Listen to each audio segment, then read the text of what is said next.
Stock market ವಿಡಿಯೋಸನ್ನು ನೀವು usually open ಮಾಡಿದ್ರೆ ಒಂದು ಕಲರ್ಫುಲ್ ಪಿಕ್ಚರನ್ನು ತೋರಿಸ್ತಾರೆ. ನೀವು ಈ ರೀತಿ ಲೈಫ್ ಸ್ಟೈಲನ್ನು ಲಿವ್ ಮಾಡ್ಬೋದು, ನೀವು ಈ ರೀತಿ ಪ್ರಾಫಿಟ್ಸನ್ನು ಮಾಡ್ಬೋದು. ಅದಕ್ಕೆ ಪ್ರೂಫ್ ಆಗಿ ಸ್ಟೂಡೆಂಟ್ ವಿಡಿಯೋಸನ್ನು ಹಾಕ್ತಾರೆ. ಇಷ್ಟಕ್ಕೆ ಸಣ್ಣ ಕ್ಯಾಪಿಟಲ್ ಇಟ್ಕೊಂಡು ಕೋಟ್ಯಾಂತರ ರೂಪಾಯಿ ಸಂಪಾದನೆ ಮಾಡಿದ್ರು.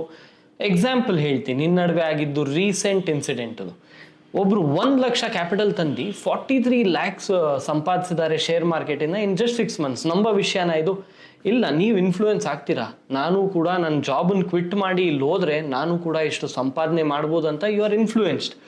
ಈ ರೀತಿ ಇನ್ಫ್ಲೂಯೆನ್ಸರ್ಸನ್ನ ನಂಬೋದಾ ಬೇಡವಾ? ಇನ್ನೊಬ್ಬ ಬರ್ತಾನೆ, 500 ರೂಪಾಯಿ ETF ಅಲ್ಲಿ ಹಾಕಿದ್ರೆ ಇಷ್ಟು ವರ್ಷದಲ್ಲಿ ಕಾಂಪೌಂಡಿಂಗ್ ಕ್ಯಾಲ್ಕುಲೇಟರ್ ಓಪನ್ ಮಾಡ್ಬಿಟ್ಟು ಪ್ರತಿ ವರ್ಷ market will not be favourable to us. ಇವಾಗ ಲಾಸ್ಟ್ 5 years ಅಲ್ಲಿ 3 years has not been favourable. 3 years ಅಲ್ಲಿ ಯಾವುದೇ ದೊಡ್ಡ ಟ್ರೇಡರ್ ಆಗಿರ್ಬೋದು, ಇನ್ಸ್ಟಿಟ್ಯೂಷನ್ ಆಗಿರ್ಬೋದು, ಅವ್ರಿಗೆ ಕಷ್ಟದ ಟೈಮಲ್ಲಿ ಇವ್ರು ಬಂದು 20%, 40%, 100% ಕಾಂಪೌಂಡಿಂಗ್ ಹಾಕ್ಬಿಟ್ಟು ಕ್ಯಾಲ್ಕುಲೇಟರಲ್ಲಿ they will show you crores of rupees. ಇದನ್ನೆಲ್ಲ ನಂಬೇಕಾ ಬೇಡವಾ? ಇಲ್ಲ, ನೀವು ಕಲರ್ಫುಲ್ ಪಿಕ್ಚರ್ ನೋಡಕ್ ಬಂದಿದ್ರೆ this video is not for you. ಒಂದು 12 ವರ್ಷ ಹುಡುಗಯಿಂದ 80-year-old ಟ್ರೇಡರಿಂದ ಹೌಸ್ ವೈಫ್ಸ್ ಅಥವಾ ಎಲ್ಲೇ ಕೆಲಸ ಒಂದು IT ಜಾಬಲ್ಲಿ ಸೆಟಲ್ ಆಗಿದೆ ಅಂತವರು ಈ ಸ್ಟೂಡೆಂಟ್ ರಿವ್ಯೂಸ್ ನೋಡಿ ಎಲ್ಲ ಕ್ವಿಟ್ ಮಾಡಿ they go start trading in this organisation. ಯಾಕೆ ಅಂದರೆ ಆ ರೀತಿಯ ಒಂದು ಇನ್ಸ್ಪಿರೇಷನ್ ಮತ್ತು ಮೋಟಿವೇಶನ್ ಸುಮಾರು ಜನಕ್ಕೆ ಸಿಕ್ಕಿದೆ. ಏನಂದರೆ ಎಕ್ಸಾಂಪಲ್ ನಾನು ಆಲ್ರೆಡಿ ಹೇಳಿದ್ದೆ, 1 lakh to 40 lakh ಎಲ್ಲ ಮಾಡಿದ್ದಾರೆ. ಎಷ್ಟೊಂದು ಜನ crores, house wife making in crores with very less capital. Start ಮಾಡಿದ 50,000, 1 ಲಕ್ಷ ಅಂತ ಹೇಳ್ತಾರೆ. ನಿಮ್ಗೆ ಅವಾಗ ಇನ್ಸ್ಪಿರೇಷನ್ ತುಂಬ ಓವರ್ಲೋಡ್ ಆಗಿ ಬರುತ್ತೆ. Even you will be influenced, even I will be influenced by seeing these kind of things. But ಇವಾಗ ರಿಯಾಲಿಟಿ ಏನಂತ ತಿಳ್ಕೊಳ್ಳೋಣ. ಸೆಬಿ ನೋಟಿಸ್ಗೆ ಬಂತು ಈ ರೀತಿ ಎಲ್ಲ ನಡೀತಾ ಇದೆ ಅಂದವಾಗ ಸ್ಟೂಡೆಂಟ್ಸ್ ಎಲ್ಲ ಸುಮಾರು ಜನ ಅಲ್ಲಿ ಹೋಗಿದ್ದು ಎಕ್ಸ್ಪೆಕ್ಟೇಷನ್ ಸಿಗ್ತಾ ಇಲ್ಲ ಅಂದ್ಬಿಟ್ಟು ಇನ್ವೆಸ್ಟಿಗೇಷನನ್ನು ಬಿಗಿನ್ ಮಾಡಿದವಾಗ ಫಸ್ಟ್ ಏನು ಮಾಡ್ತಾರೆ, ಈ ಯಾರ್ಯಾರು ಸ್ಟೂಡೆಂಟ್ಸು ಅವ್ರು ಬಂದು ರಿವ್ಯೂ ಕೊಟ್ಟಿದ್ದಾರೆ, ಟೆಸ್ಟಿಮೋನಿಯಲ್ಸ್ ಕೊಟ್ಟಿದ್ದಾರೆ, ನಾನು ಇಷ್ಟು ಪ್ರಾಫಿಟ್ ಮಾಡಿದ್ದೀನಿ, ಅಷ್ಟು ಪ್ರಾಫಿಟ್ ಮಾಡಿದ್ದೀನಿ ಅನ್ನೋ ಹತ್ರ ಹೋಗ್ತಾರೆ. ಅವ್ರ ಪೋರ್ಟ್ಫೋಲಿಯೋ ಪ್ರಾಫಿಟ್ ಬಿಡಿ, ಪ್ರಾಫಿಟ್ ಇಸ್ ಸೆಕೆಂಡ್ರಿ, ಲಾಸಲ್ಲಿದೆ. So they have fabricated a proper marketing technique. ಆ ಮಾರ್ಕೆಟಿಂಗ್ ಟೆಕ್ನಿಕ್ ಯಾರ ಕೈಲಿ ಹೇಳ್ಸಿದ್ರು, ಅವ್ರು ನಿಜವಾಗ್ಲೂ ಟ್ರೇಡ್ ಮಾಡಿದಾರೋ ಇಲ್ವೋ ನಮ್ಗೆ ಗೊತ್ತಿಲ್ಲ. ಅದನ್ನು ತೋರಿಸ್ಬಿಟ್ಟು they have acquired a lot of students, lot of interest towards stock market. ತುಂಬ ವರ್ಷದಿಂದ ಲಾಸ್ಟ್ 5 years ಅಲ್ಲಿ he is made around 546 crore rupees. SEBI ಇವಾಗ ಪೆನಲ್ಟಿ ಹಾಕಿದ್ದಾರೆ. ಇದನ್ನೆಲ್ಲ ವಾಪಸ್ ಯಾರ್ಯಾರು ಸ್ಟೂಡೆಂಟ್ಸ್ ಹತ್ರ ನೀನು ಕಲೆಕ್ಟ್ ಮಾಡಿದ್ದೋ ಈ ಫೀಸನ್ನು you will have to return it back ಅಂತ. ಈ ಗೇಮ್ ಎಲ್ಲ ಹೆಂಗೆ ಶುರು ಆಗುತ್ತೆ ಅಂತ ನಾನು ಇವಾಗ ಡಿಸ್ಕಸ್ ಮಾಡ್ತೀನಿ. ಫಸ್ಟ್ ಒಂದು ಐ ಓಪನರ್ ಅಂತ ನಡೆಸ್ತಾರೆ. ಈ ಐ ಓಪನರ್ಗೆ 500 rupees ಚಾರ್ಜ್ ಮಾಡ್ತಾರೆ. ಈ 500 ರೂಪಾಯಲ್ಲಿ ಏನು ಮಾಡ್ತಾರೆ, ಅವ್ರ ವಿಷನ್ ಏನು, ಅವ್ರು ಏನು ಹೇಳ್ಕೊಡ್ತಾರೆ ಅವ್ರ ಕೋರ್ಸಲ್ಲಿ ಅಂತ ಹೇಳ್ತಾರೆ. ನೀವು ಅಲ್ಲಿ ಏನು ಕಲಿಯೋಂಥದ್ದೇನೂ ಇರಲ್ಲ. ನಿಮ್ಗೆ ಸುಮ್ಮನೆ ಇನ್ನೂ ಒಂದು ಡೋಸ್ ಆಫ್ ಇನ್ಸ್ಪಿರೇಷನ್ ಕೊಟ್ಬಿಟ್ಟು ನಿಮ್ಮನ್ನು ಕಳಿಸ್ತಾರೆ. ಫಸ್ಟ್ ಕೋರ್ಸ್ 25,000 ರೂಪಾಯಿಂದ ಶುರು ಮಾಡ್ತಾರೆ. ತುಂಬ ಬೇಸಿಕ್ ಕೋರ್ಸ್, ಏನಿಲ್ಲ, ಕ್ಯಾಂಡಲ್ಸು ಮತ್ತು ಕ್ಯಾಂಡಲ್ ಸ್ಟಿಕ್ ಪ್ಯಾಟರ್ನ್ಸನ್ನು ಹೇಳ್ಕೊಟ್ಟು ನಿಮ್ಮ ಮನೆಗೆ ಕಳಿಸ್ತಾರೆ. ನೆಕ್ಸ್ಟ್ ನೀವೇನಾದರೂ ಕಲಿಬೇಕಂದ್ರೆ ಇನ್ನೊಂದು ಕೋರ್ಸ್. ಸೊ ಬೇಸಿಕ್ಲಿ ನಾನು ಏನು ಹೇಳ್ತಾ ಇದ್ದೀನಿ, they are trying to upsell ಮಾಡಿ 25,000ಇಂದ ದೇ ಗೋ ಅಪ್ ಟು 1,75,000. ಇಲ್ಲಿಗೆ ನಿಲ್ಲಲ್ಲ.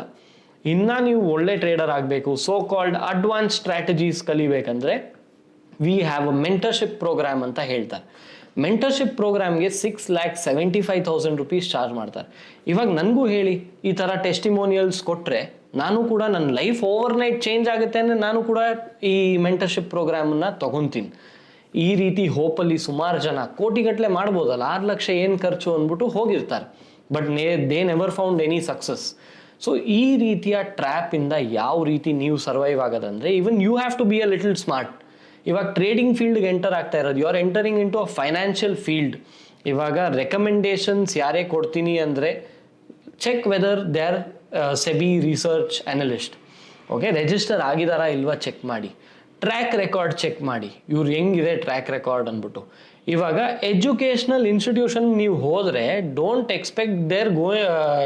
Expect as soon as you go ನೀವು ಒಂದು ದೊಡ್ಡ ಪ್ರಾಫಿಟನ್ನು ಮಾಡ್ತೀರಾ ಅಂತ ಎಕ್ಸ್ಪೆಕ್ಟ್ ಮಾಡಬೇಡಿ. ಎಜುಕೇಷನ್ ಇನ್ಸ್ಟಿಟ್ಯೂಷನ್ ಅಂದರೆ ಏನು? So where they educate you about fundamental analysis, technical analysis, option hedging ಹೆಂಗೆ ಮಾಡೋದು, ಈ ರೀತಿ ಟಾಪಿಕ್ಸ್. ರೆಕಮೆಂಡೇಶನ್ಸ್ ನೀವು ಬರೀ ಸೆಬಿ RA ಹತ್ರ ಮಾತ್ರ ತೊಗೊಬೇಕು. Where as this person organisation head ಏನಿದ್ರು, he use to give live trading floor recommendations. Stage ಇರ್ತಾ ಇತ್ತು, ಸಾವಿರಾರು ಜನ ಕೂತಿರ್ತಾ ಇದ್ರು. ಇವಾಗ ಸಾವಿರಾರು ಜನ ನೀವು ಫೋಟೋ ನೋಡಿದ್ರೆ ಯುಲ್ ಬಿ ಸರ್ಪ್ರೈಸ್ಡ್, ಎಲ್ಲಿ ನೋಡಿದ್ರೂ ಬರೀ ಜನ ಇದ್ದಾರೆ. ಅಷ್ಟು ಜನದಲ್ಲಿ ಡ್ಯಾನ್ಸ್ 4 ಹಾಡಿಗೆ ಡ್ಯಾನ್ಸ್ ಮಾಡ್ಕೊಂಡು ಯೂಸ್ ಟು ಗಿವ್ ರೆಕಮೆಂಡೇಶನ್ಸ್. ಅಲ್ಲೂ ಕೂಡ ಆ ರೆಕಮೆಂಡೇಶನ್ಸ್ ಇಂದ people have lost lot of money. ಈ ರೀತಿ ಎಲ್ಲ ಫೂಲ್ಸ್ ಆಗೋದು ಬೇಡ. ನಾವು let us be street smart. Financial ವರ್ಲ್ಡ್ಗೆ ಎಂಟರ್ ಆಗ್ತಾ ಇದೀವಿ, we have to be street smart. ನೀವು ನಿಮ್ಮ ಹಾರ್ಡ್ ವರ್ಕಿಂದ first learn what you have to learn, ಅದಾದ್ಮೇಲೆ ಅರ್ನಿಂಗ್ ಮೇಲೆ ಫೋಕಸ್ ಮಾಡಿ. ಯಾರ್ದೋ ಟೆಸ್ಟಿಮೋನಿಯಲ್ ಕೇಳಿ, ಓಕೆ ಟೆಸ್ಟಿಮೋನಿಯಲ್ ಟ್ರೂ ಆಗಿರ್ಬೋದು, ಅವ್ರು ಸಕ್ಸಸ್ಫುಲ್ ಆದ್ರಂದ್ರೆ you will not be as successful as them, that is also there. Okay, there are many factors involving in stock market. ಇವಾಗ ಒಬ್ಬ ಬಂದು ಯೂಟ್ಯೂಬ್ ಅಂತ ಸ್ಟಾರ್ಟಿಂಗಲ್ಲಿ ಡಿಸ್ಕಸ್ ಮಾಡಿದ್ನಲ್ಲ, ಯೂಟ್ಯೂಬಲ್ಲಿ ಬಂದು ಕಾಂಪೌಂಡಿಂಗ್ 500 ರೂಪಾಯಿ ಹಾಕ್ಬಿಟ್ರೆ ಇಷ್ಟ ಆಗುತ್ತೆ ಅಂತ. So even this complete fabrication. ಈ ರೀತಿ ಆಗಲ್ಲ ನಮಗೆ ಮಾರ್ಕೆಟಲ್ಲಿ. ಸೊ ಬ್ಯಾಡ್ ಇಯರ್ಸ್ ಬರುತ್ತೆ, ಬ್ಯಾಡ್ ಇಯರ್ಸ್ ಬಂದಾಗ ನಮ್ಗೆ ಆ ಲಾಸಸ್ ರಿಕವರ್ ಆಗದೆ 1-2 ವರ್ಷ ಆದರೆ ನಿಮ್ಮ ಕಾಂಪೌಂಡಿಂಗ್ 2 ವರ್ಷ ಮಿಸ್ ಔಟ್ ಆಗೋಯ್ತು. ಸೊ ಪ್ರಾಸೆಸ್ ಡಿಲೇ ಆಗೇ ಆಗುತ್ತೆ. You might reach there, but process will be delayed. It is not as easy as people show it you on the social media platform. ಇವಾಗ colourful picture paint ಮಾಡ್ತಾ ಇದ್ರೆ you have to understand, so there is something wrong. ಇವಾಗ course sell ಮಾಡಬೇಕಂದ್ರೆ ನೋಡಿ, ಈ ಥರದ್ದು student testimonials where people have not made money, verified P&L. Okay, V have a podcast series. ಇಲ್ಲಿ ನಾವು ಟ್ರೇಡರ್ಸ್ ಎಲ್ಲ ಯಾವ ರೀತಿ ಇರ್ತಾರಂದ್ರೆ, they post their verified P&L for the public to see. Balanced ಇರುತ್ತೆ. ಓನ್ಲಿ ಪ್ರಾಫಿಟ್ಸ್ ಯಾರು ಮಾಡೋಕ್ಕಾಗಲ್ಲ ಶೇರ್ ಮಾರ್ಕೆಟಲ್ಲಿ. ಇವಾಗ ಪ್ರಾಫಿಟ್ಸು ಇರುತ್ತೆ, ಲಾಸಸ್ಸು ಇರುತ್ತೆ. If someone is showing you both profit and loss, reality ಅಂತ ಅದನ್ನು ನೀವು ಆಕ್ಸೆಪ್ಟ್ ಮಾಡಿ. ಇವಾಗ ಬರೀ ಪ್ರಾಫಿಟ್ ತೋರಿಸ್ತಾ ಇದ್ದಾರೆ ಅಂದರೆ how can a trader not lose money in a single session? ಇವಾಗ ಲೆಟ್ಸ್ 10 ಸೆಷನ್ಸ್ ಟ್ರೇಡ್ ಮಾಡಿದ್ರು, ಲಕ್ ಇದ್ದಾಗ 10 ಸೆಷನ್ನು ಗೇನ್ ಮಾಡ್ಕೊಂಡ್ರು ಅಂತ ಇಟ್ಕೊಳ್ಳಿ. But in a month or in a year ಕೋಟಿಗಟ್ಟಲೆ ಪ್ರಾಫಿಟ್ ಸ್ಕ್ರೀನ್ಶಾಟ್ಸ್ ಹಾಕ್ತಾರೆ. ಅದು ಹೆಂಗೆ ಇಂಟ್ರಾಡೇಯಲ್ಲಿ they are taking 1 lakh quantity 2 lakh quantity ಎಲ್ಲ ತೊಗೊಂಡು ಟ್ರೇಡ್ ಮಾಡ್ತಾ ಇದ್ದಾರೆ. ಈ ರೀತಿ ಸೋಷಿಯಲ್ ಮೀಡಿಯಲ್ಲಿ ನೀವು ನೋಡಿ ರೆಗ್ಯುಲರ್ ಇದರಿಂದ ಇನ್ಫ್ಲೂಯೆನ್ಸ್ ಆಗ್ತಾ ಇದ್ದೀರಾ. ಈ ಥರದ ವೀಡಿಯೋಸನ್ನ first stop viewing them. Okay, understand what reality is. ಇವಾಗ ನಾನು ಹೇಳ್ತೀನಿ, I will tell you sir 3-4% you can make in a month. ಜನ ಈ ವಿಡಿಯೋನ ರೈಟ್ ಅವೇ ಸ್ಕಿಪ್ ಮಾಡಿ ಹೋಗ್ತಾರೆ. Okay, what if I tell you in 6 months from 1 lakh to 50 lakh ನೀವು ಅಚೀವ್ ಮಾಡ್ತೀರಾ ಅಂದರೆ ಎಲ್ಲರೂ ಕೂತ್ಕೊಂಡು ನೋಡ್ತಾರೆ. ನಾನು ಎಷ್ಟೊತ್ತು ಮಾತಾಡ್ತೀನೋ ಅಷ್ಟೊತ್ತು ನೋಡ್ತಾರೆ. ಈ ರೀತಿ ಫ್ಯಾಬ್ರಿಕೇಶನ್ಸ್ಗೆ don't fall for it. So stay safe with all this kind of nonsense in the market. So be away from all this.